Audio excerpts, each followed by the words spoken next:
नमस्कार। आज हम लोग इवोल्यूशन के अगले लेक्चर में डिस्कस करने वाले हैं होमोलॉगस ऑर्गन्स के बारे में और एनालॉगस ऑर्गन्स के बारे में। हम ये भी समझने की कोशिश करेंगे ये जो इस तरीके से इवोल्यूशनरी प्रोसेस को समझने का हमारा तरीका, जिसमें हम डाइवर्जेंट इवोल्यूशन और कन्वर्जेंट इवोल्यूशन के बारे में बात करते हैं। इसके साथ ही साथ हम फॉसिल से मिलने वाले एविडेंसेस के बारे में भी बात करेंगे। ये एविडेंसेस किस तरीके से इवोल्यूशनरी प्रोसेस को समझने में मदद करते हैं, इन सारी चीज़ों पर डिस्कस करेंगे। और 15 ईयर्स में किस तरीके से होमोलॉगस ऑर्गन, एनालॉगस ऑर्गन्स पर क्वेश्चन पूछा गया, उनके बारे में भी बात करेंगे। हम समझने की कोशिश करेंगे बायोकेमिकल एविडेंसेस के बारे में भी। कई सारी चीज़ों पर डिस्कस करने वाले हैं और आज के डिस्कशन से इवोल्यूशनरी प्रोसेस पर एक पक्का क्वेश्चन बनता है, एक फिक्स्ड क्वेश्चन यहाँ से बन सकता है। उस चीज़ को भी आपके साथ डिस्कस करेंगे, क्योंकि हमने 15 ईयर्स में देख रखा है कहाँ कहाँ से क्वेश्चन हमसे पूछा जा सकता है। तो चलते हैं आज के इस फोर्थ लेक्चर में, जहां पर हम बात करने वाले हैं होमोलॉगस और एनालॉगस ऑर्गन्स को लेकर के। हमने इससे पहले बहुत सारी चीज़ों पर डिस्कस कर रखा है। हमने लास्ट टर्न पर बात किया था माल्थस के कुछ ऑब्जर्वेशन के बारे में, हमने डार्विन के ऑब्जर्वेशन के बारे में बात किया था, हमने वेलेस के जो मलय आर्कपेलागो जो आइलैंड था वहाँ पर किए जाने वाले स्टडी के लेवल पर भी बात किया था, ये कहाँ पर पाए जाते हैं उन सारी चीज़ों पर बात कर लिया था। लेकिन आगे बढ़ने से पहले मैं आपको अपना परिचय देना चाहूँगा। मैं हूँ डॉक्टर राजीव। मैंने एम्स दिल्ली से एमबीबीएस की पढ़ाई की है। पिछले 8 सालों में अलग अलग प्लेटफॉर्म्स पर मैंने स्टूडेंट्स को पढ़ाया है। मैंने पिछले 8 सालों में 10 लाख से ज़्यादा नीट यूजी और 4 लाख से ज़्यादा एमबीबीएस के स्टूडेंट्स को पढ़ाया है। मैंने करीब 8 से ज़्यादा किताबें लिखी हैं जो बायोलॉजी, केमिस्ट्री और मेडिसिन जैसे सब्जेक्ट्स पर आधारित रही हैं।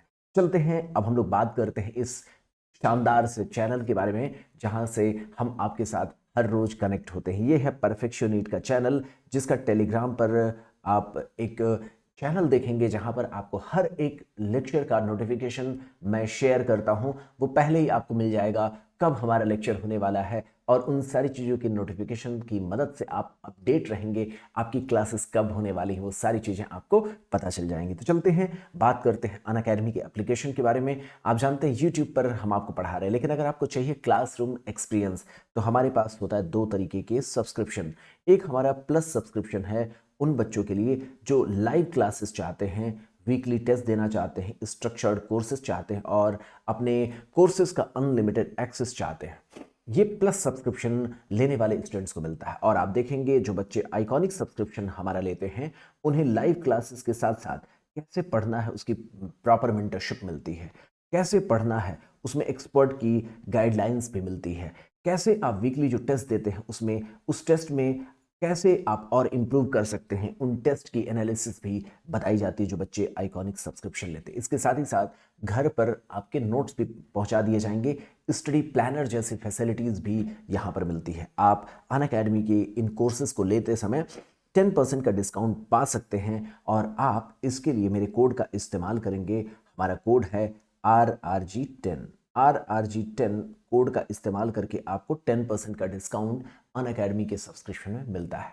अनअकैडमी के प्राइजेस 30 नवंबर के बाद बढ़ जाएगा, यानी अगले महीने में अनअकैडमी के जो प्राइजेस हैं वो बढ़ने वाले हैं। जो स्टूडेंट इसे लेना चाहते हैं वो उससे पहले अगर लेते हैं तो उन्हें बेनिफिट मिलेगा न सिर्फ 10% का, बल्कि प्राइजेस भी अभी कम हैं, बाद में प्राइजेस बढ़ जाएंगे। तो आप 10% का डिस्काउंट पाने के लिए मेरे कोड का इस्तेमाल करेंगे। मेरा कोड है RRG10, जिसके द्वारा आपको 10% का डिस्काउंट अनअकैडमी के प्लेटफॉर्म पर मिलेगा। इस समय अनअकैडमी पर कई सारे बैचेस हमारे एप्लीकेशन पर चल रहे हैं। जैसे आप देखेंगे द एस टीम ये अभी रन कर रही है, जो नीट 2022 को टारगेट करके 24 नवंबर से रन कर रही है।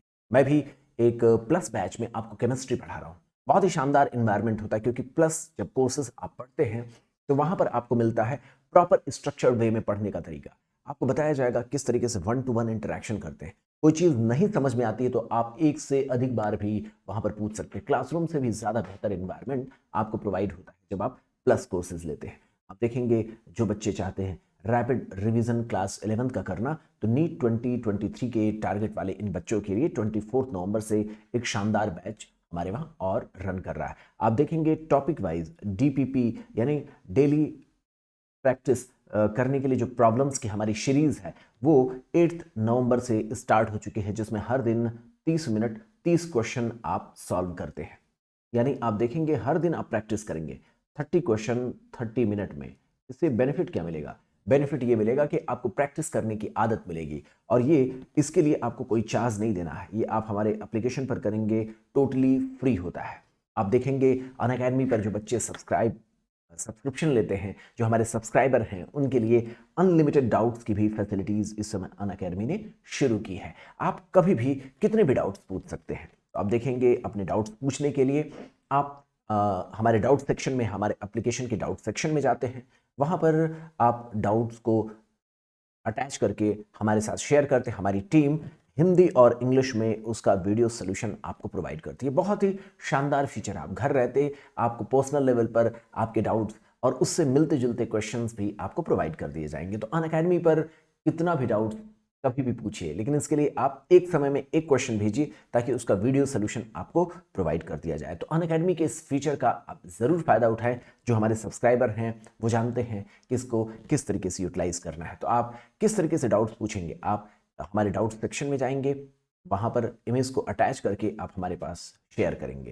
कैसे भेजना है? एक समय में एक भेजिए, इमेज अच्छी क्वालिटी का हो, इन सारी चीज़ों का ध्यान रखिएगा।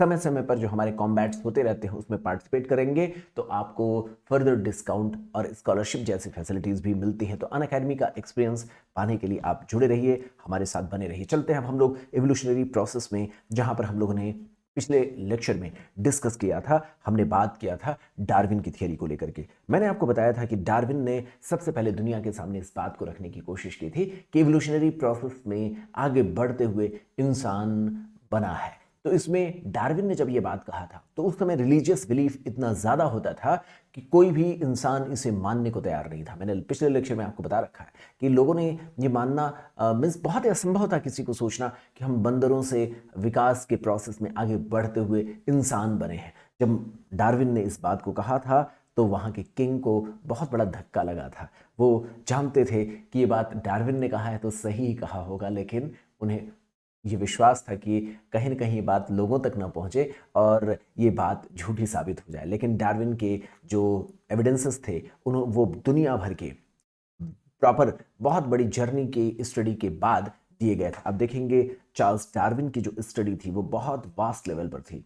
आप देखेंगे इन्होंने करीब 6 से 7 सालों में पूरी दुनिया का इन्होंने चक्कर लगाया था। आप देखिए ये चक्कर लगाते हुए ये पूरी दुनिया में जो फॉसिल्स की स्टडी थी, डिफरेंट फॉर्म के lifes, different forms of life को उन्होंने जो स्टडी किया था उसके आधार पर अपने कंक्लूजन निकाले थे। चार्ल्स डार्विन के बारे में हम लोगों ने स्टडी किया था। हमने देखा था डार्विन की थियरी, इसमें कौन कौन से स्टेप्स आते हैं, इस पर किस तरीके से क्वेश्चन पूछा जाता है। डार्विन को सेल के बारे में बहुत अच्छे से नहीं पता था, जेनेटिक मटेरियल के बारे में बहुत अच्छे तरीके से नहीं पता था, लेकिन जिन बातों को उन्होंने कहा था वो आज भी सही मानी जाती हैं। लेकिन उसका आधार क्या है?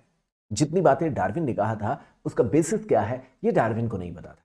बाद में चल करके हम लोगों ने देखा कि किस तरीके से हमारे जो जेनेटिक मटेरियल होते हैं उसमें डिफरेंसेस होते हैं, और वो डिफरेंसेस कहीं ना कहीं हमें लाइफ के चैलेंजेस में अपने आप को सरवाइव करने में मदद करते हैं। कैसे मदद करेंगे अभी हम आगे आपके साथ एक बार और डिस्कस कर लेंगे। पिछले लेक्चर में हम लोगों ने इस पर बात किया था। हमने बात यह भी किया था कि नेचुरल सिलेक्शन जो डार्विन ने दिया था वो बात उनसे पहले वैलेस ने भी अपनी थियरी में कह दिया था। तो इसलिए कहा जाता है दो डिफरेंट लोग दो डिफरेंट जहाजी बेड़े पर अपनी स्टडी किए और एक एक्स्ट्रा ऑर्डिनरी दुनिया में आइडिया लेकर के आए। आइडिया क्या था? नेचुरल सिलेक्शन का। तो आप देखेंगे डार्विन और वैलेस इन दोनों ने the theory of evolution by natural selection दिया था। डार्विन से भी पहले इनकी बात मानी जाती है कि जो हमारे अल्फ्रेड रसेल वैलेस थे उन्होंने नेचुरल सिलेक्शन का कॉन्सेप्ट दे दिया था। ये जो अल्फ्रेड रसेल वैलेस थे उनकी स्टडी कहाँ पर हुई थी? तो आप देखेंगे मलय आर्किपेलागो, आप देखेंगे साउथ चाइना जो सी है उसके आसपास के हिस्से में उन्होंने अपनी स्टडी की थी और उसके आधार पर उन्होंने नेचुरल सिलेक्शन का कॉन्सेप्ट दिया था। मैंने आपके सामने कई सारे क्वेश्चंस समझाए थे जो पास्ट ईयर में आपके लिए पूछे जा चुके हैं और आगे उनके पूछे जाने की संभावनाएं हैं। तो आप देखेंगे कि इस तरीके की स्टडीज़ जहाँ पर हमने फॉसिल्स की स्टडीज़ की, डिफरेंट लाइफ फॉर्म्स में के डिफरेंसेस के बारे में जब स्टडी किया, तो ये जो रिलीजियस बिलीव रहा कि धरती हमारी कुछ हजार साल पुरानी है और इंसान जैसा आज है वैसा ही शुरू से रहा है, ये सारे बिलीव्स गलत साबित हो जाते हैं और आपको पता चलता है दुनिया एक्चुअल में हमारी जो इवोल्यूशनरी प्रोसेस है ये मिलियन ईयर्स के साथ आगे बढ़ते हुए आज तक हमारे लिए पहुंची है। तो इन सारी चीज़ों के बारे में हम स्टडी करते हैं और हमें पता चलता है कि इवोल्यूशनरी प्रोसेस मिलियन ईयर्स की लॉन्ग प्रोसेस से हमें मिली हुई। तो चलते हैं आज का वो कौन कौन से एविडेंसेस हैं जिसके द्वारा हमें समझ में आता है कि इवोल्यूशनरी प्रोसेस मिलियन ईयर्स की प्रक्रिया में हुई है, उन सारी चीज़ों को देखने की कोशिश करते हैं। तो चलते हैं एविडेंसेस ऑफ इवोल्यूशन को समझने की कोशिश करते हैं। तो एवोल्यूशन के लिए कौन कौन से एविडेंसेस हैं उनके बारे में बात करते हैं। तो हम जानते हैं ना, एवोल्यूशन ऑफ लाइफ फॉर्म्स, ये क्या हुआ, अर्थ में हुआ है। एवोल्यूशन ऑफ लाइफ फॉर्म्स अर्थ पर हुए हैं और इसके एविडेंसेस साइंटिस्ट लोगों को समय समय पर मिलते रहे हैं। जैसे सबसे बेहतरीन जो हमें एविडेंस मिलता है वो पैलिएंटोलॉजिकल एविडेंस होता है, सॉरी, पैलिएंटोलॉजिकल एविडेंसेस, जिसमें आप देखेंगे पुराने रॉक्स को के सेडिमेंट्स के भीतर हम देखते हैं फॉसिल्स को जो डिफरेंट लाइफ फॉर्म्स के बारे में बताते हैं और ये बताते हैं कि कोई पुराना लाइफ फॉर्म डाई हो गया और उसे वो अंदर फॉसिल्स के फॉर्म में, आज जब हम उसे एक्सप्लोर करते हैं, देखने की कोशिश करते हैं, तो बहुत पुराने समय में लाइफ के उस फॉर्म किस तरीके से सरवाइव करती थी उसके बारे में हमें जानकारी मिल जाती। तो आप देखेंगे लाइफ के वो फॉर्म्स कैसे पड़े रहे, किस तरीके से उस समय होते थे, उसके बारे में हमें पता चलता है। तो पर्टिकुलर सेडिमेंट्स के भीतर किस तरीके से फॉसिल्स का फॉर्मेशन हुआ है वो उस समय की जानकारी हमें देते हैं। और आप देखते हैं fossils are remains of hard parts of life forms found in the rock. आप जानते हैं, बचपन से जानते हैं ये किस तरीके से दिखते होंगे। तो एक शानदार सा यहाँ पर देखिए आपके सामने ये इमेज बनाने की कोशिश की गई है जिसके द्वारा ये दर्शाने का प्रयास किया गया है जैसा प्लांट या एनिमल लाइफ होगा वैसे ही वो दब गया, दब करके उसका डिकम्पोजिशन नहीं हुआ और उसके जो अभी भी रेमिनेंट्स हैं उनके स्पॉट्स हम देख करके अनुमान लगाने की कोशिश करते हैं पहले जीवन कैसा रहा होगा। कई बार ऐसा भी होता है कि वो लाइफ फॉर्म आज नहीं है, उस समय हुआ करती थी, जैसे डायनासोर्स, डायनासोर्स के बारे में हमें पता चलता है। ऐसे ही हॉर्स के इवोल्यूशनरी प्रोसेस में धीरे धीरे चेंजेस आए हैं। जो पुराने लाइफ फॉर्म्स हैं उनके फॉसिल से मिलने वाले एविडेंसेस से हमें बहुत कुछ पता चलता है। इंसानों के बारे में अगर हम बात करें तो इंसानों के भी बहुत सारे फॉसिल से जो मिलने वाली स्टडीज हैं वो हमें इसका कंक्लूजन देते हैं कि इवोल्यूशनरी प्रोसेस में इंसानों में भी बहुत सारे धीरे धीरे करके इवोल्यूशनरी प्रोसेस के तहत इंसान का ब्रेन बढ़ा है, उसके चलने की प्रॉपर्टीज में बदलाव आए हैं, उसकी ग्रास्पिंग करने की ताकत में चेंजेस आया है, उसके सीधा खड़ा होने की जो टेंडेंसी रही है उसमें बदलाव आए हैं, उसके सोचने की क्षमता में बदलाव आए हैं, बहुत सारे उसके जो फेस का जो स्ट्रक्चर है उसमें कई तरीके के चेंजेस आए हैं। ये फॉसिल से मिलने वाले स्टडीज हमें इस चीज़ के कंक्लूजन तक पहुंचने में मदद करते हैं। इतना ही नहीं, हम ये भी जानने की कोशिश करते हैं जो फॉसिल है वो कितना समय पुराना है, क्योंकि आप जानते हैं जो हमारे रिलीजियस बिलीव हैं वो क्या मानते हैं, वो मानते हैं कि हमारी धरती जो है वो केवल 4000 5000 साल पुरानी है। लेकिन जब हम देखते हैं रेडियोमेट्रिक डेटिंग के द्वारा, जब हम ये समझने का प्रयास करते हैं कि किस तरीके से फॉसिल्स में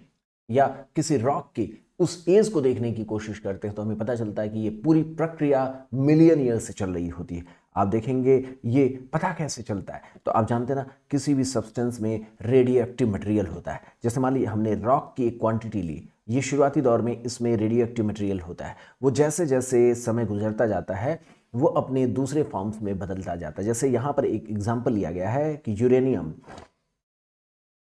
यहाँ पर एग्जाम्पल लिया गया यूरेनियम का। यूरेनियम एक हाफ लाइफ के बाद, यानी एक टी हाफ के बाद, चाहे जितना भी उसका टी हाफ होगा, उस टी हाफ के बाद अपनी क्वांटिटी को हाफ कर देता है। उसकी क्वांटिटी क्या हो जाती है, हाफ हो जाती है, और ये अपने आप को बदल जाता है। यूरेनियम जो बदल जाता है, जो रिमेनिंग जो यूरेनियम है वो लेड में बदल जाता है। किस में बदल जाता है मेरे दोस्त, लेड में बदल जाता है। तो आप इस तरीके से देखते हैं ये हाफ यूरेनियम बचा हुआ, अगले एक टी हाफ और जब ये इसका गुजरता है, अगला जब इसका एक और टी हाफ गुजरता है, तो ये हाफ जो यूरेनियम बचा हुआ है ये अब इससे और हाफ हो जाएगा और आप देखेंगे 1/4 यूरेनियम बच जाएगा और लेड और ज़्यादा आपको मिल जाएंगे। तो आप देखेंगे लेड की क्वांटिटीज़ में लगातार बदलाव आपको मिलता जाएगा। तो आप देखेंगे ये लेड के बनने की जो प्रोसेस है, यूरेनियम से लेड बनना, आप इस चीज़ को रेडियो एक्टिविटीज़ में पढ़ते हैं, जिसमें आप जानते हैं यूरेनियम एक रेडियो एक्टिव मटेरियल है। ये किसी सैंपल में अगर जब शुरुआत हुआ होगा उस सैंपल का, तो उसमें यूरेनियम की कुछ क्वांटिटी रही होगी। आइडियली वो जो क्वांटिटी है वो अब घटने लगी है, कितना घट करके हो गई है उससे हम अनुमान लगाने की कोशिश करते हैं कितना समय पुराना ये रॉक रहा होगा। जैसे मैंने कहा 1 T½ जब ये क्रॉस कर लेता है तो यूरेनियम जो आइडियली होना चाहिए था उसका हाफ ही रह जाएगा। फिर क्या होता है नेक्स्ट, जब ये एक और T½ ये क्रॉस करता है, ये एक और T½ को ये क्रॉस करता है, तो उसके बाद जो यूरेनियम की क्वांटिटी होती है वो इस समय जो यूरेनियम होता है उसका और हाफ हो जाता है, यानी 1/4 हो जाता है। और इस दौरान यूरेनियम किस में बदलता जाता है? लेड में बदलता चला जाता है। तो आप इस चीज़ को देख सकते हैं, ये लगातार लेड में बदलता जाता है और इस तरीके से कितनी मात्रा यूरेनियम की बची हुई है उससे फॉसिल्स की उम्र पता कर ली जाती है। आप देखते हैं इस तरीके से जो फॉसिल्स हैं जिन पर स्टडी की गई है, वैसे तो इवोल्यूशनरी प्रोसेस में बहुत सारे फॉसिल्स मिले हुए जिनमें हम इवोल्यूशन की प्रक्रिया जानने की कोशिश करते हैं, वो हॉर्स की इवोल्यूशनरी प्रोसेस है, ह्यूमन की इवोल्यूशनरी प्रोसेस है। तो आप देखेंगे इनके बारे में जो जानकारी हमें मिलता है वो फॉसिल्स की स्टडी से ही मिलता है। आप देखेंगे 15 साल के एनालिसिस में ह्यूमन के इवोल्यूशनरी प्रोसेस में, हॉर्स के इवोल्यूशनरी प्रोसेस में किस तरीके से ऑब्जेक्टिव क्वेश्चंस पूछे गए हैं उनके बारे में आपको मैं समय समय पर बताता रहूंगा। तो आप देखेंगे फॉसिल्स की स्टडी क्या दर्शाती है, डिफरेंट फॉर्म्स ऑफ वेरीड, ये क्या डिफरेंट फॉर्म्स, लाइफ के बहुत सारे ऐसे फॉर्म्स हैं जो समय के साथ साथ बदलते रहे और यहाँ तक कि कुछ ऐसे लाइफ के फॉर्म्स हैं जो किसी रिस्ट्रिक्टेड टाइम स्पैन के भीतर ही देखने को मिले, वर्तमान समय में उसका एक्सिस्टेंस नहीं होता है। और आप देखेंगे उसकी जगह पर जो किसी खास समय में जियोलॉजिकल टाइम स्पैन में कोई लाइफ फॉर्म मिला, वो वर्तमान समय में नहीं है बल्कि उसकी जगह पर नए लाइफ फॉर्म्स अराइज हो चुके हैं, वो धीरे धीरे अगली प्रक्रिया में आते रहे। In the history of earth वो रिप्लेसमेंट चलता रहा है। जैसे एक बहुत ही खास आपके सामने एग्जाम्पल डायनासोर्स का मिलता है। आप लोगों में से बहुत सारे लोगों ने जुरासिक पार्क को देखा होगा, तो आप जानते हैं उसमें जुरासिक पार्क में ये दर्शाया गया है डायनासोर्स के डिफरेंट मॉडल्स।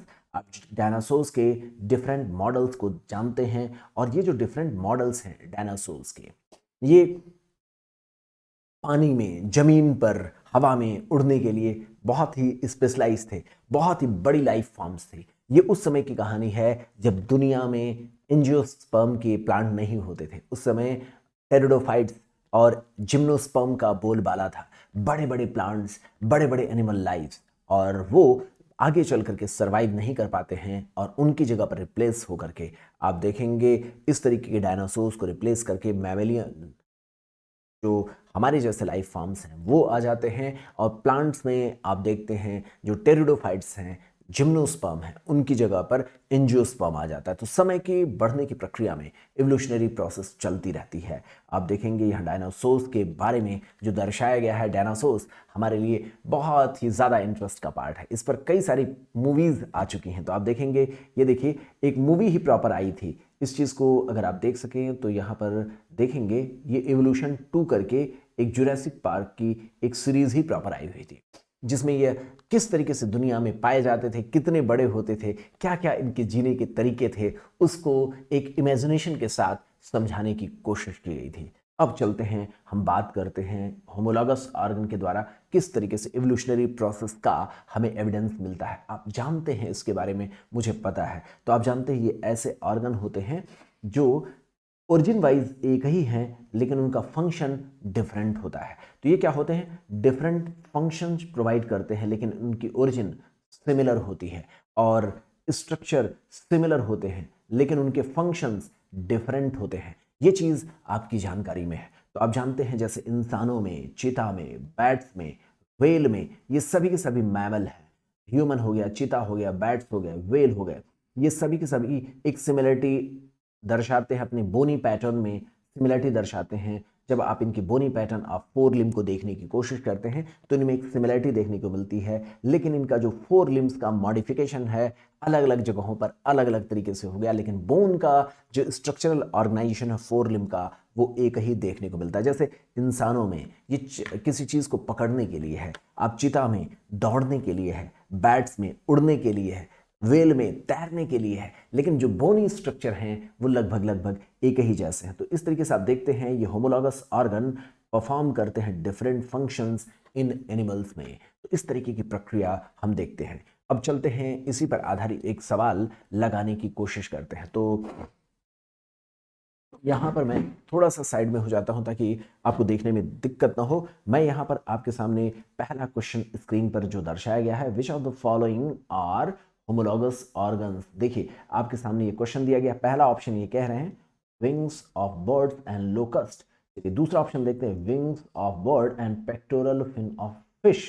फिर कह रहे हैं तीसरा option wings of bat and butterfly. अब यहाँ पर क्या है, हमें बेटर ऑप्शन चूज करना है क्योंकि आप देखेंगे यहां पर हमें क्लोज ऑप्शन तक जाना होगा।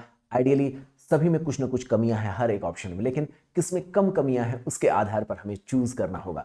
आप चौथे ऑप्शन तक चलें तो आप देखेंगे legs of frog and cockroach. तो आप देखेंगे बर्ड्स और लोकस्ट काफी डिफरेंसेस हैं इनके बीच, तो ये तो नहीं हो सकता। Wings of birds and locust. फिर आप देखते हैं wings of birds and pectoral fins of fish. ये होमोलॉगस ऑर्गन का एक एग्जाम्पल बन सकता है। देखते हैं इससे भी अच्छा एग्जाम्पल है क्या हमारे पास, क्योंकि बर्ड और फिश के लेवल पर थोड़ा सा डिफरेंस है, लेकिन यहाँ पर विंग्स, इसका जो विंग्स होता है और इसका जो पेक्टोरल फिन्स होते हैं, इनके जो स्ट्रक्चरल ऑर्गेनाइजेशन का जो पैटर्न है वो काफी हद तक सिमिलर हो सकता है, इसलिए बी ऑप्शन देखेंगे। फिर हम देखते हैं बैट और बटरफ्लाई, ये तो बहुत दूर दूर की बात हो गई। इसी तरीके से देखेंगे लेग ऑफ फ्रॉग और कॉकरोच, तो ये भी हम नहीं कह सकते। यहां पर हमारे लिए जो कंपैरेटिवली जो बेस्ट ऑप्शन बन करके अब आ रहा है ऑप्शन नंबर बी होगा। आप समझ सकते हैं इस तरीके से हम इसे चूज करने का प्रयास करेंगे। बाकी सारे एग्जाम्पल फिर किसके हैं, जैसे बर्ड को देखें और लोकस्ट को देखें, तो ये दोनों ही उड़ने की प्रोसेस में क्या करते हैं, बर्ड्स और लोकस्ट। लोकस्ट किस फाइलम का एनिमल है आप देखेंगे, उसके बारे में आप बताएंगे। तो आप देखेंगे बहुत दूर दूर का मामला है। उड़ने के लिए ये विंग्स डेवलप करते हैं, तो ये क्या होगा, ये एनालॉगस ऑर्गन डेवलप करते हैं, क्योंकि दोनों का स्ट्रक्चरल पैटर्न काफी डिफरेंट होता है लेकिन काम एक करते हैं, फंक्शन एक करते हैं, इसलिए ये एनालॉगस ऑर्गन का हो जाएगा। ऐसे ही अब wings of bat and butterfly, ये भी एनालॉगस ऑर्गन का एग्जाम्पल बनेगा। फिर आप इसके लेवल पर बहुत अच्छे से नहीं कह सकते, लेकिन अगर चलने की बात है तो यहाँ पर भी हम एनालॉगस ऑर्गन के तौर पर कॉकरोच और फ्रॉग के लेग को मोटे मोटे तौर पर कह सकते हैं। अच्छा ऑप्शन होमोलॉगस ऑर्गन के एग्जाम्पल के तौर पर अगर आप खोज रहे हैं तो wings of birds and pectoral fins of fish को बताया जा सकता है।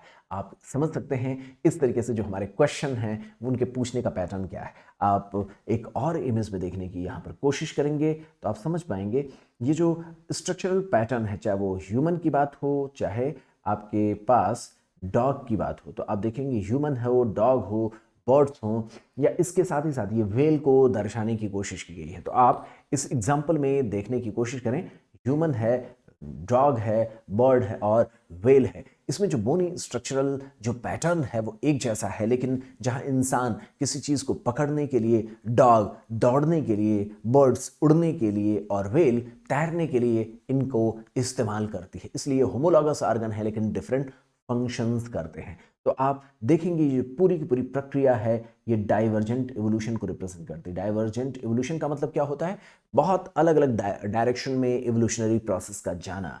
और आप ये देख रहे हैं स्ट्रक्चरल जो पैटर्न है वो डिफरेंट डायरेक्शन में आगे मॉडिफाई, उसका फंक्शनल मॉडिफिकेशन करती है। और आप देखेंगे यह इसलिए हुआ क्योंकि डिफरेंट नीड्स थी, उसकी वजह से एडाप्टेशन करना पड़ा, और इसलिए ये डाइवर्जेंट एवोल्यूशन का एग्जाम्पल हैं। ये क्वेश्चन 2008, 2018, 2012 में नीट या प्रीवियसली जिसे AIPMT कहा जाता था वहां पूछा गया था। इसी तरीके से आप देखेंगे वर्टिब्रेट्स के हार्ट और ब्रेन के लेवल पर भी हम एवोल्यूशनरी प्रोसेस देखते हैं। आप इसे भी एक एग्जाम्पल के तौर पर ले सकते हैं। आप देखेंगे फिश, चलिए मैं इसको बता भी देता हूं, फिश क्या होता है। फिश में कितने चैम्बर्ड हार्ट होते हैं, अगर आप एम्फीबियंस की बात करें तो वहां पर कितने चैम्बर्ड हार्ट होता है, रेप्टाइल्स की बात करें तो कितने चैम्बर्ड हार्ट होंगे, बर्ड्स की बात करें तो कितने चैम्बर्ड हार्ट होंगे, मैमल्स की बात करें तो कितने चैम्बर्ड हार्ट होंगे, इसके लेवल पर आपको जानना होगा। तो आप देखेंगे जब आप बात कर रहे हैं फिश की, तो यहाँ पर आपको 1 और 2 दो ही चैम्बर देखने को मिलता है, सिर्फ 2 चैम्बर देखने को मिलते हैं। इस चीज़ को आप ध्यान में रखेंगे ना, आपको रखना ही होगा ध्यान में, ताकि आप अच्छे तरीके से इस पॉइंट को समझ सकें। यहाँ पर क्या होता है, 2 चैम्बर्ड हार्ट की कल्पना फिश में आप कर सकते हैं। ठीक है, इसके डिटेल में हमें नहीं जानना है। इसी तरीके से आप एम्फीबियंस में देखेंगे तो संख्या कहीं से भी आप गिनना शुरू कर दीजिए, 1, 2 और 3, टोटल 3 चैम्बर्ड हार्ट की आप कल्पना करते हैं। हमारे इसमें, हमारे एम्फीबियंस में आप 3 चैम्बर्ड हार्ट की कल्पना करते हैं। जब आप रेप्टाइल्स में आते हैं तो आपको पता होना चाहिए, यहाँ पर जो कल्पना की जाती है वो 3.5 की कल्पना की जाती है। 1, 2, यहाँ पर ये जो आपको सेप्टा देखने को मिल रहा है, जो चौथे 4 चैम्बर में इसको डिवाइड कर सकती थी, वो पूरी तरीके से डेवलप नहीं हुई है।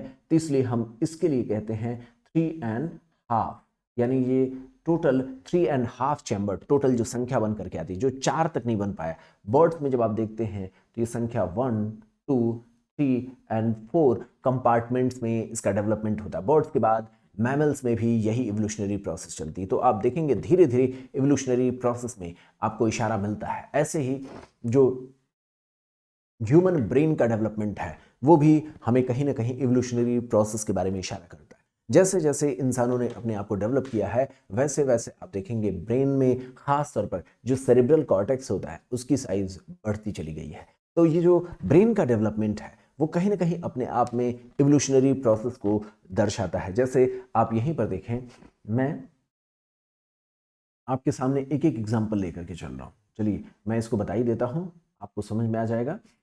हम यहाँ पर लेते हैं रैट का एग्जाम्पल। रैट में आप क्या देख रहे हैं, बहुत छोटा सा ब्रेन है। फिर आप अगले लेवल पर देख रहे हैं कैट में ब्रेन थोड़ा सा बड़ा हो जाता है। आप देखें कैट में ब्रेन थोड़ा सा बड़ा हो गया। फिर अगले लेवल पर हम चल रहे हैं, देख रहे हैं यहाँ पर अगले लेवल पर हम देखने की कोशिश करें चिंपैंजी को। चिंपैंजी यहाँ पर हम एक तुलना के तौर पर ले रहे हैं चिंपैंजी के ब्रेन को। चिंपैंजी से अगर हम बड़े लेवल पर बात कर रहे हैं तो नेक्स्ट हमारा एग्जाम्पल ह्यूमन के लेवल पर ले सकते हैं। ह्यूमन ब्रेन के इस एग्जाम्पल को आपके सामने दर्शाया जा सकता है। इस पूरी प्रक्रिया में यह दिखाने की कोशिश की गई है कि पहले ब्रेन का साइज छोटा था, धीरे धीरे इवोल्यूशनरी प्रोसेस में ब्रेन के साइज बड़े किए गए। ज़्यादा आपको नहीं समझना है, बस एक चीज़ और समझना है कि ह्यूमन इवोल्यूशन की प्रोसेस में जो हमारा सेरेब्रल कॉर्टेक्स है ये सबसे ज़्यादा डेवलप हुआ। आप इस चीज़ को यहाँ पर अप्रिशिएट भी कर सकते हैं। यहाँ जो ह्यूमन इवोल्यूशन की प्रोसेस में ये जो हमारा सेरेब्रल कॉर्टेक्स है ये खूब डेवलप हुआ। इसकी वजह से हमारा जो हमारा ब्रेन है उसमें रीजनिंग की क्षमता खूब अच्छे से आई। जबकि जैसे जैसे लोअर फॉर्म्स ऑफ लाइफ होता है उसमें सोचने की क्षमता, नई क्रिएटिविटी या कोई नया टास्क है तो उसको कैसे हैंडल करना है उसकी क्षमता नहीं होती। लेकिन जैसे जैसे हम इंसानों तक पहुंचते हैं तो हम नए नए विचार, नए नए आइडियाज़ ये लेकर के आते हैं। ये इवोल्यूशनरी प्रोसेस की ओर कहीं ना कहीं इशारा कर रहा होता है। आप देखेंगे यहाँ थॉर्न और टेंड्रिल, जो आपको टेंड्रिल और थॉर्न का एग्जाम्पल आपको देखने को मिलता है। तो आप यहाँ पर देखेंगे thorn of bougainvillea and tendril of Cucurbita,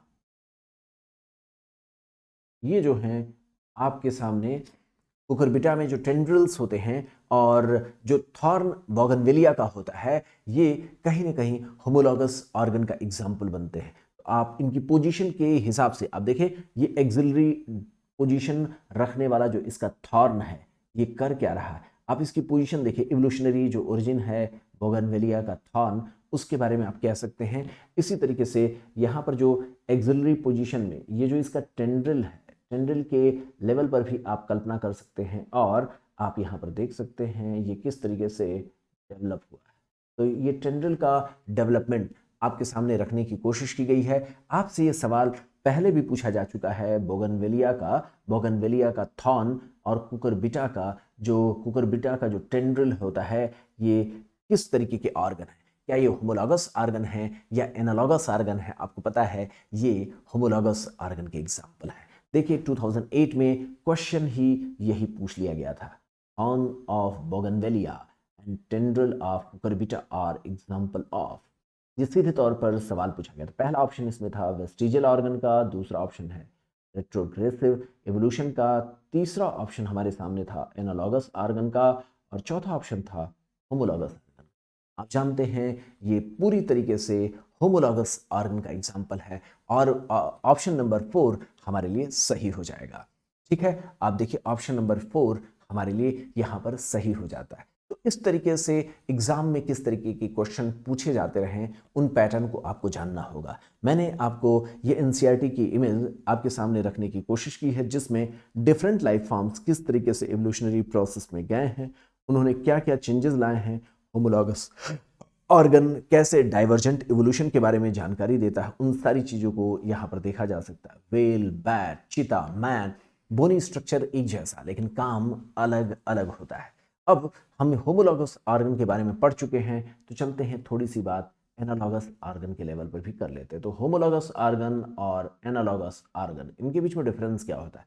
आप जानते हैं एनाटॉमिकल ओरिजिन जो होता है स्ट्रक्चर्स का एक जैसा होता है, जबकि यहाँ पर क्या होता है, एनालॉगस ऑर्गन्स जो होते हैं वो फंक्शनल सिमिलैरिटी रखते हैं, लेकिन जो एनाटॉमिकल जो ओरिजिन लेवल पर जो होता है उनमें डिफरेंसेस पाए जाते हैं। ये चीज़ आपकी जानकारी में है। आप देखेंगे होमोलॉगस ऑर्गन्स जो होते हैं ओरिजिनली उनका जो ओरिजिन होता है वो एक जैसा होता है, लेकिन डिसिमिलर फंक्शनैलिटीज वो शो करते हैं, उनका जो फंक्शनल डिसिमिलरिटी होती है, ये बात अभी आपने देखा। जबकि एनालॉगस ऑर्गन के भीतर आप देखते हैं कि वो सिमिलर फंक्शन करते हैं इंस्पाइट कि उनके एनाटॉमी में डिफरेंसेस होते हैं।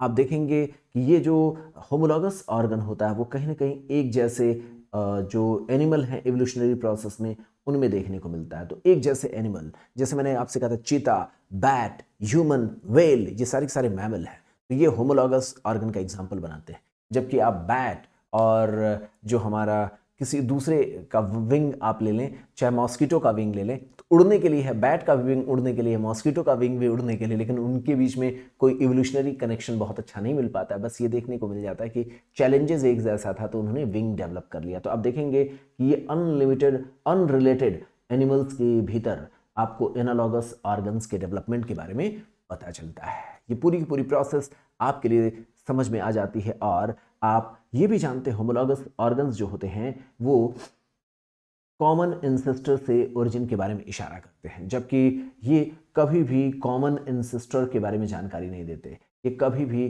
कॉमन इंसेस्टर को लेकर के कोई जानकारी नहीं देते हैं। इतना ही नहीं, आप देखेंगे होमोलॉगस ऑर्गन में डेवलपमेंटल प्रोसेस एक जैसी होती है, जबकि एनालॉगस ऑर्गन में देखते हैं डेवलपमेंटल प्रोसेस कभी भी सिमिलर नहीं होती है। आप यहाँ पर देखते हैं होमोलॉगस ऑर्गन का स्ट्रक्चरल ओरिजिन एक जैसा होता है, जबकि यहाँ पर डिसिमिलर स्ट्रक्चरल ओरिजिन आपको देखने को मिलती है। एक बार लेते हैं 2014 में AIPMT जो नीट का पुराना नाम था उसमें पूछा गया एक क्वेश्चन था, उस बारे में डिस्कस करते हैं। चलिए देखते हैं क्वेश्चन की लैंग्वेज कैसे थी। तो क्वेश्चन की लैंग्वेज को पहले हम देखते हैं। 4 लिम्ब ऑफ कैट, दूसरा ये कह रहे हैं लिजर्ड। ये क्या कह रहे हैं, आगे इनका स्टेटमेंट है कि ये किसके लिए मॉडिफाइड है, used in walking. 4 limb of whale used in swimming. तो ये कह रहे हैं कि 4 लिम्ब ऑफ कैट या लिजर्ड जो है ये वॉकिंग के लिए होता है, 4 लिम्ब ऑफ व्हेल ये स्विमिंग के लिए होता है, और इसी के साथ ये कह रहे हैं 4 लिम्ब ऑफ बैट, ये कह रहे हैं 4 limb of bat used in flying. ये सभी के सभी किसके एग्जाम्पल बनेंगे? मेरी बात में मल्टीपल कलर लेने का मतलब ये है कि आप थोड़ा थोड़ा कलरफुल होकर के इसको समझ लें। 4 लिम्ब ऑफ कैट, लिजर्ड, और 4 लिम्ब ऑफ व्हेल और 4 लिम्ब ऑफ बैट्स का इन्होंने एग्जाम्पल लेकर के बताने की जानने की कोशिश किया है किसका एग्जाम्पल बनेगा। मुझे पता है आप सभी को ये बात पता है, इसमें ये एग्जाम्पल बनेगा क्या एनालॉगस ऑर्गन का? नहीं भाई। एडाप्टिव रेडिएशन का? नहीं भाई। ये किसका? होमोलॉगस ऑर्गन का एग्जाम्पल बनेंगे। कन्वर्जेंट इवोल्यूशन का ये एग्जाम्पल बनेंगे? नहीं भाई। आप देखेंगे कि ये बाकी सारी जो टर्म्स हैं ये कहीं ना कहीं एक दूसरे के साथ मिलते जुलते हैं, ये कहीं ना कहीं एक दूसरे के साथ मिलते जुलते टर्म्स हैं। एनालॉगस ऑर्गन जो होते हैं ये कन्वर्जेंट इवोल्यूशन के बारे में इशारा करते हैं, यानी एनालॉगस ऑर्गन के लिए हम कन्वर्जेंट इवोल्यूशन जैसे टर्म्स का इस्तेमाल कर सकते हैं। एक ऑप्शन से 4 ऑप्शन बनाने की कोशिश करिए। ये एडेप्टिव रेडिएशन है, एक जैसा चैलेंज था, तो इसलिए आप देखेंगे मॉस्किटो की विंग हो चाहे बर्ड की विंग हो, ये उड़ने के लिए एडॉप्टेशन लाती है। तो एडॉप्टिव रेडिएशन जैसी बात ये कहीं ना कहीं कन्वर्जेंट इवोल्यूशन या एनालॉगस ऑर्गन्स के एग्जाम्पल बनाती है। चलिए अब हम यहाँ पर देखते हैं डाइवर्जेंट एवोल्यूशन के बारे में तो हम लोगों ने पढ़ लिया। कन्वर्जेंट एवोल्यूशन क्या करता है? कन्वर्जेंट एवोल्यूशन का मतलब चैलेंजेस एक जैसे हैं। होमोलॉगस की बजाय एनालॉगस आर्गन की बात करते हैं। पानी में चलना है, हवा में उड़ना है, तो आप कोई भी हो, मेरी बात सुन रहे हैं, कोई भी हो, कोई वीआईपी हो, एवोल्यूशनरी प्रोसेस में आप एडवांस हो या लोअर क्लास हो, एनिमल चाहे आप प्रिमिटिव लाइफ फॉर्म्स हो या एडवांस लाइफ फॉर्म है, अगर हवा में जाना है तो आपको उड़ना ही होगा, पानी में रहना है तो आपको तैरना ही होगा। इस तरीके से एक जैसा चैलेंज वहां पर होता है हर किसी के लिए। इसे कहते हैं कन्वर्जेंट एवोल्यूशन की प्रोसेस। और ये किसके द्वारा इलस्ट्रेट किया जा सकता है? चलिए इसका एग्जांपल ले लेते हैं। Rat and dog, bacteria and protozoa, फिर starfish and cuttlefish. इसके अलावा हमारे सामने दिया हुआ है डॉग फिश एंड वेल। तो आप जानते हैं कलर भी वही मैंने यूज़ कर लिया, ये यही हमारे पास होगा। डॉग फिश जो होता है एक्चुअल में फिश होता है, वेल जो होता है मैमल होता है। जिंदगी का चैलेंज एक जैसा था, इसलिए पानी में तैरने के लिए एडाप्टेशन लेकर के आते हैं। ठीक बात है। रैट और डॉग तो एकदम एक ही आप समझ सकते हैं, ये एनिमल किंगडम में एक ही फाइलम के मेंबर हैं। अगर आप बात करें बैक्टीरिया और प्रोटोजोआ की, तो ये भी कोई बहुत ज़्यादा डिसिमिलरिटी नहीं रखते हैं। आप स्टार फिश और कटल फिश के लेवल पर भी बात करेंगे तो ये काफ़ी क्लोज एनिमल है। लेकिन आप डॉग फिश की बात करें तो ये टोटल फिश है, और जबकि वेल एक मैमल है। लेकिन ज़िंदगी का चैलेंज ऐसा था कि ये अपनी ज़िंदगी की आवश्यकताओं के लिए, पानी में रहने के लिए तैरने की एडेप्टेशन लाते हैं। तो आप इस चीज़ को एक बार फिर से बना करके देख लें। ऑप्शन जो आपके सामने बदल करके आएगा वो कैसे पूछा जा सकता है। वाटर के भीतर अगर कहीं चैलेंजेस होते हैं तो फिश जो एक्चुअल में शार्क है, ये ओरिजिनली अपने भीतर फ्लिपर, फ्लिपर का मतलब होता है चप्पू, चप्पू मतलब तैरने वाले पार्ट्स डेवलप करती है। जबकि आप देखेंगे मैमल, मैमल में आपको डॉल्फिन दिया जा सकता है, डॉल्फिन हो या फिर वेल हो, उसका एग्जाम्पल आपके सामने दिया जा सकता है। और इसी तरीके से आप तीसरा एग्जाम्पल यहाँ पर देख रहे हैं। बर्ड के एग्जाम्पल के तौर पर आपके सामने, बर्ड के एग्जाम्पल के तौर पर आपको पेंगुइन का एग्जाम्पल दिया गया है। किसका एग्जाम्पल दिया गया है मेरे दोस्त? पेंगुइन का एग्जाम्पल दिया गया। ये जो आप इमेज यहाँ पर देख पा रहे हैं, ये पेंगुइन का इमेज है जो एक्चुअल में है बर्ड, लेकिन ये अपने भीतर कुछ इस तरीके की मॉडिफिकेशन लाता है ताकि ये पानी में तैर सके, इस तरीके की बात। ऐसे ही मैंने आपसे कहा था जो डायनासोर के दौर के जो लाइफ फॉर्म्स थे वो न सिर्फ हवा में होते थे, न सिर्फ जमीन पर होते थे, बल्कि पानी में भी होते थे, वो अब समाप्त हो चुके हैं। उसी के लेवल पर एक एग्जांपल देखें रेप्टाइल्स के तौर पर इक्थियोसॉरस, इक्थियोसॉरस, इक्थियोसॉरस जो अब एक्सटिंक्ट हो चुका है, लेकिन ये भी पानी के भीतर पाया जाता था, बहुत बड़ा एनिमल फॉर्म था। तो इस तरीके से हम देखते हैं सबके चैलेंजेस थे, पानी में रहना है तो सभी ने फ्लिपर जैसे स्ट्रक्चर्स डेवलप कर लिए थे। अब यहाँ पर एक और हम क्वेश्चन लेकर के चलते हैं जो नीट 2016 में आपसे पूछा गया था। क्वेश्चन का लैंग्वेज क्या कहता है, पहले उसको देख लेते हैं। क्वेश्चन की लैंग्वेज कहती है which of the following structure is homologous to the wing of bird. Which of the following structure is homologous to the wing of bird. पहला ऑप्शन है हाइंड लिम्ब ऑफ रैबिट, दूसरा option कह रहा है flipper of whale, तीसरा option कह रहा है डॉर्सल फिन ऑफ शार्क, और चौथा ऑप्शन कह रहा है विंग्स ऑफ मॉथ। तो यहाँ पर आप देखेंगे बर्ड, बर्ड के विंग, बर्ड के विंग के जैसा अगर यहाँ पर स्ट्रक्चरल मॉडिफिकेशन की होमोलॉगस लेवल पर अगर हम देखने की कोशिश करते हैं तो इसका एग्जांपल हमारे सामने बन करके आएगा फ्लिपर वेल। लगभग वैसा ही बोनी स्ट्रक्चरल ऑर्गेनाइजेशन आपको देखने को मिलेगा। बाकी अगर आप डॉर्सल फिन ऑफ शार्क की बात करें तो ये उतना बेहतर ऑप्शन नहीं बनेगा। फ्लिपर ऑफ वेल और विंग्स ऑफ बर्ड काफ़ी क्लोज आप कह सकते हैं, बर्ड और दूसरा मैमल का एग्जांपल, और इनमें बोनी स्ट्रक्चरल सिमिलरिटी हमें देखने को मिल जाती है। आप यहाँ पर देख पाएंगे किस तरीके से होमोलॉगस आर्गन होते हैं और एनालॉगस आर्गन होते हैं, एवोल्यूशनरी प्रोसेस में क्या क्या इनके हमारे लिए इंपॉर्टेंस होते हैं। नीट 2018 में भी एक क्वेश्चन आपसे पूछा गया है। देखते हैं उस क्वेश्चन की लैंग्वेज क्या कहती है। इसमें कह रहे हैं among the following set of example for divergent evolution. क्या कह रहे हैं? ये जो एग्जांपल ले रहे हैं मेरे दोस्त, ये डाइवर्जेंट इवोल्यूशन का ले रहे हैं और ये कह रहे हैं इसमें इनकरेक्ट ऑप्शन को आप सेलेक्ट कीजिए, इनकरेक्ट ऑप्शन को आप सेलेक्ट कीजिए। अब हम देखते हैं इसमें कौन कौन से ऑप्शन हैं। 4 limbs of man, bat and चीता, दूसरा ऑप्शन कह रहा है, दूसरा ऑप्शन कह रहा है heart of bat, man and चीता, फिर तीसरा ऑप्शन कह रहा है brain of bat, man and चीता। फिर चौथा ऑप्शन कह रहा है eyes of octopus, bat and man. तो इस तरीके की प्रोसेस में आप क्या देख रहे हैं? आप किसको कहेंगे कि ये डाइवर्जेंट इवोल्यूशन का एग्जाम्पल नहीं बनेगा? इनकरेक्ट ऑप्शन लेने की बात कर रहे हैं। डाइवर्जेंट इवोल्यूशन यानी इवोल्यूशनरी लेवल पर वो डाइवर्ज हो गया हो, इवोल्यूशनरी लेवल पर डाइवर्ज हो गए, अलग अलग काम कर रहे हैं। तो आप देखेंगे four limb of man, bat and चीता, ये तो करता ही है। Heart of bat, man and चीता, ये भी जो है आपको देखने को मिल जाएगा। ये भी कहीं ना कहीं डाइवर्जेंट इवोल्यूशन के लेवल पर काम कर सकते हैं। Brain of bat, man and चीता, ये काफ़ी हद तक एक जैसे लाइफ फॉर्म्स हैं, तो इसमें भी आप देखते हैं डाइवर्सिटी होने के साथ ही साथ जैसे लाइफ के चैलेंजेस थे वैसे वैसे ब्रेन के पार्ट्स डेवलप होते चले गए। लेकिन अगर आप eyes of octopus, bat and man की बात करें तो आप देखेंगे इनके बीच में इवोल्यूशनरी प्रोसेस में ये डाइवर्जेंट इवोल्यूशन का एग्जाम्पल नहीं बनेगा। बाकी सारे डाइवर्जेंट इवोल्यूशन का एग्जाम्पल बनेंगे। Eyes of octopus lower life form है, लाइट को परसीव करना उसके लिए ज़रूरी था, वैसा ही जैसे इंसानों में है, लेकिन एकदम एक जैसा नहीं है।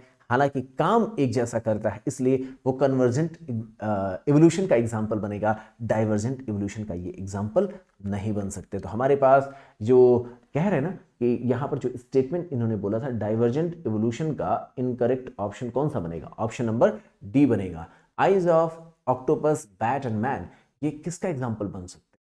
ये बन सकते हैं कन्वर्जेंट इवोल्यूशन का, क्योंकि लाइट को परसीव करने की जिम्मेदारी है, लेकिन ये हैं डिफरेंट लाइफ फॉर्म। जैसे पानी में तैरना है तो आपको फ्लिपर बनाना ही होगा, वैसे यहाँ पर आप देख पा रहे हैं। चलिए, तो इस तरीके से इवोल्यूशनरी प्रोसेस को आपको सीखना है, समझना है। अब हम चलते हैं एनालॉगस ऑर्गन को एक बार तेजी से रिकॉल कर लेते हैं। हम ऑलरेडी इसके बारे में जानते हैं कि ये एनाटॉमिकली सिमिलर नहीं होते, लेकिन ये सिमिलर फंक्शंस परफॉर्म करते हैं। जैसे विंग्स ऑफ बटरफ्लाई और बर्ड, आप जानते हैं उड़ना है तो विंग बनाना ही होगा, चाहे जैसे भी हो। ऐसे ही यहीं पर देखिए दूसरा एग्जाम्पल जो हमारे सामने बन करके आता है, आइज ऑफ मैमल और ऑक्टोपस। लाइट को परसीव करना है, बस इतनी सी जिम्मेदारी है। एक लोअर लाइफ फॉर्म, एक हायर लाइफ फॉर्म। ऐसे आप देखते हैं flipper of penguin and dolphin के एग्जाम्पल को। तो इस तरीके से आपके सामने एनालॉगस ऑर्गन की एग्जाम्पल आपको मिल जाते हैं। तो आप देखेंगे सिमिलर हैबिटेट, लाइफ के चैलेंजेस एक जैसे होते हैं, इसलिए similar adaptive features, adaptive feature आपको देखने को मिलता है, इसलिए हम इसे कहते हैं एडेप्टिव रेडिएशन भी, एडेप्टिव रेडिएशन। तो ये डिफरेंट ग्रुप्स ऑफ ऑर्गेनिज्म एक जैसे चैलेंजेस में एक जैसे स्ट्रक्चर डेवलप कर लेते हैं।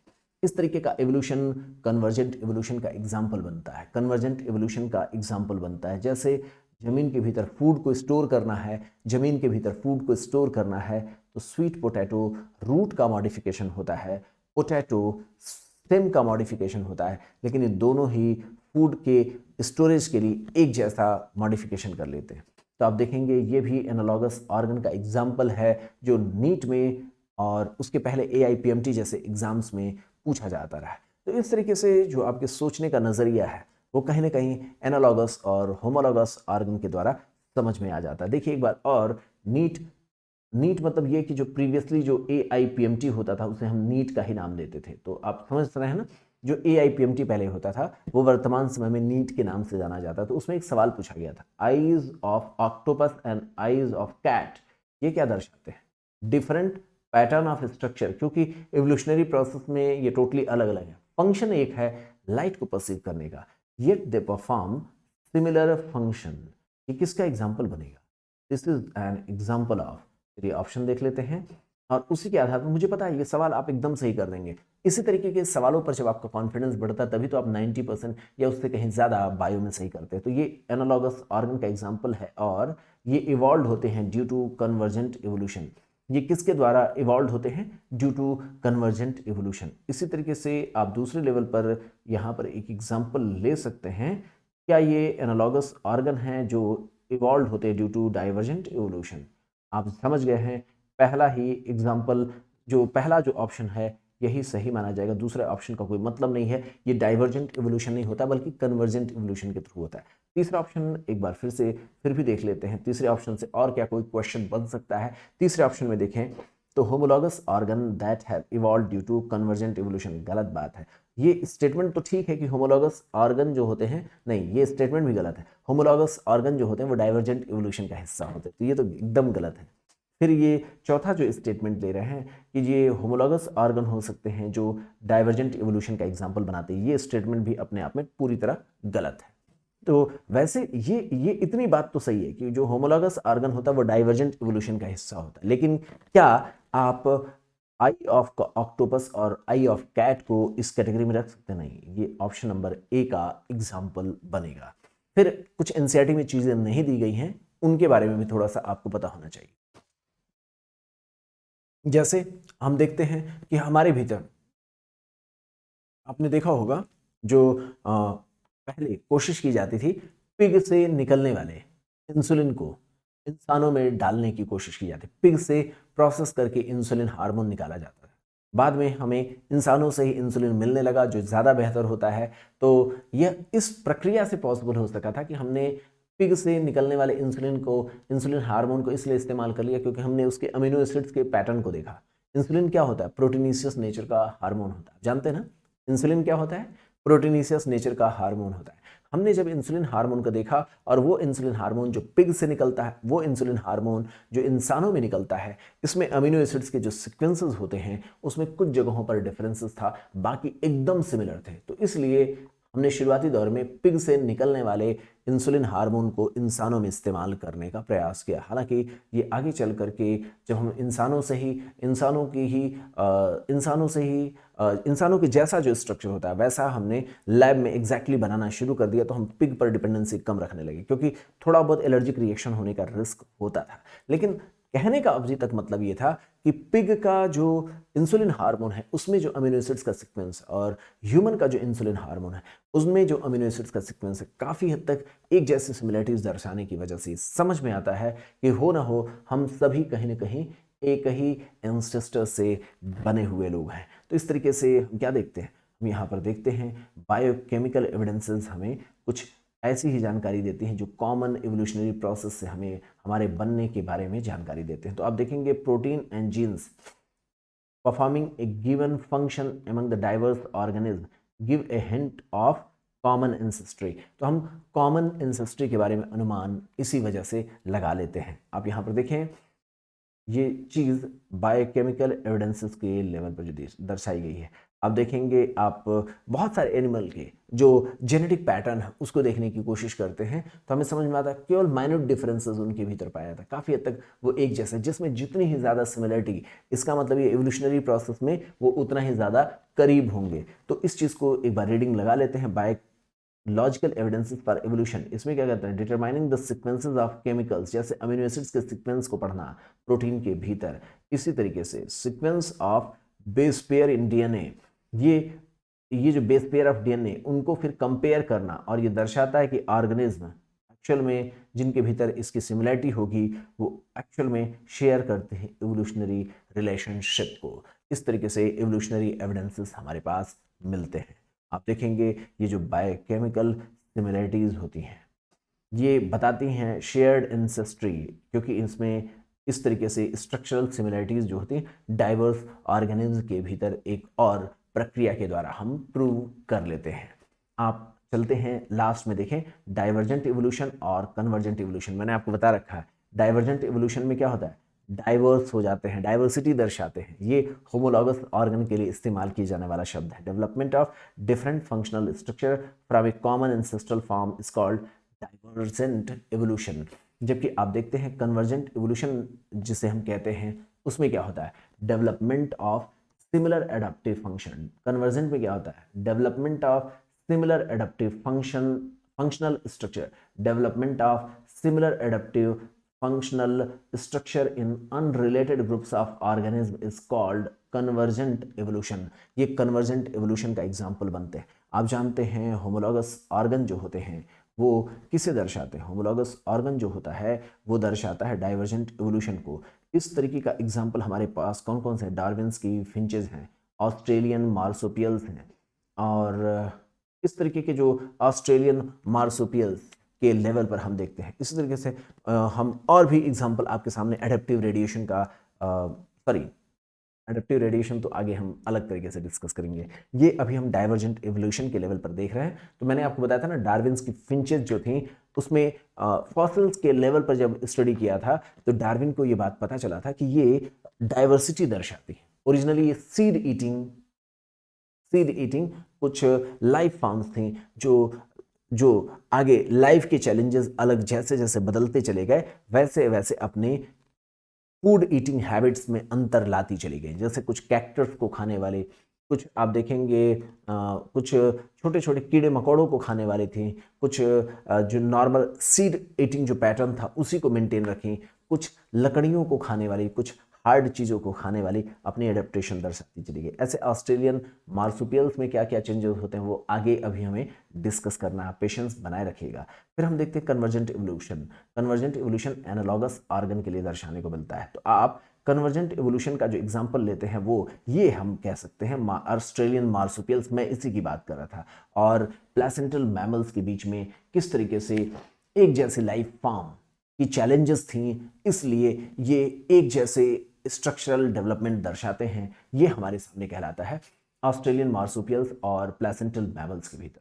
इसी तरीके से आप एक और एग्जांपल यहाँ पर ले सकते हैं वेरियस एक्वाटिक वर्टिब्रेट्स के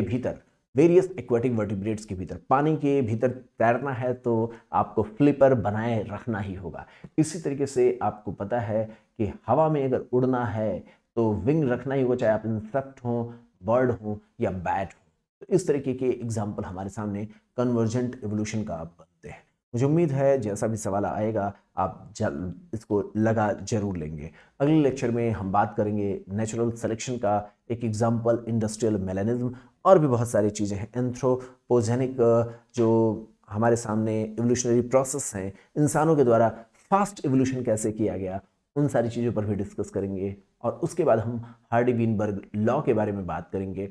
इतना ही नहीं, एम्ब्रियोलॉजिकल एवोल्यूशनरी प्रोसेस के बारे में भी डिस्कस करेंगे, जिसमें अर्नेस्ट हैकल के रिकैपिचुलेशन थ्योरी पर आधारित कुछ क्वेश्चन पूछे जा सकते हैं, उनके बारे में थोड़ा सा बस हल्का सा एवोल्यूशनरी प्रोसेस का एक्स्ट्रा पॉइंट अगले लेक्चर में आपके साथ डिस्कस करेंगे। तब तक के लिए बहुत बहुत शुक्रिया, आप लोग हमारे साथ बने रहे, इसके लिए बहुत बहुत धन्यवाद। आप लोग इसी तरीके से बने रहिएगा और आप लोग हमारे इस जो कनेक्शन है उसको बनाए रखिए। आपका बहुत बहुत धन्यवाद। अगर आपको हमारा प्रयास अच्छा लगता है तो इस जो लेक्चर सीरीज़ है इसको अपने दोस्तों के साथ जरूर शेयर करिए। इस चैनल को सब्सक्राइब कर दीजिएगा क्योंकि आपको फर्दर आपको नोटिफिकेशन मिलता रहेगा। बेल आइकन को दबा दीजिएगा और जो भी आपके सजेशंस होते हैं या फिर आप हमसे चाहते हैं फर्दर नोटिफिकेशन, तो आप नीट नोटबुक करके जो चैनल है उसे टेलीग्राम पर सर्च करिएगा, उसे ज़रूर ज्वाइन कर लीजिएगा। ठीक बात है। जो स्टूडेंट चाहते हैं प्रॉपर क्लासरूम एक्सपीरियंस, उनके लिए हमारे पास प्लस और आइकॉनिक सब्सक्रिप्शन का ऑप्शन है, वो आप ले सकते हैं। उसमें फर्दर डिस्काउंट के लिए RRG10 का कोड इस्तेमाल कर सकते हैं। और आपको पता है नवंबर के बाद प्राइसेस बढ़ जाएंगे, तो जो स्टूडेंट मूड बना रहे हैं वो जल्दी ले सकते हैं, जिनकी पेइंग कैपेसिटी है। बाकी हम लोग यहाँ पर जुड़े हुए हैं, ऐसे ही जुड़े रहिए, बने रहिए। बहुत बहुत शुक्रिया। Bye bye, take care.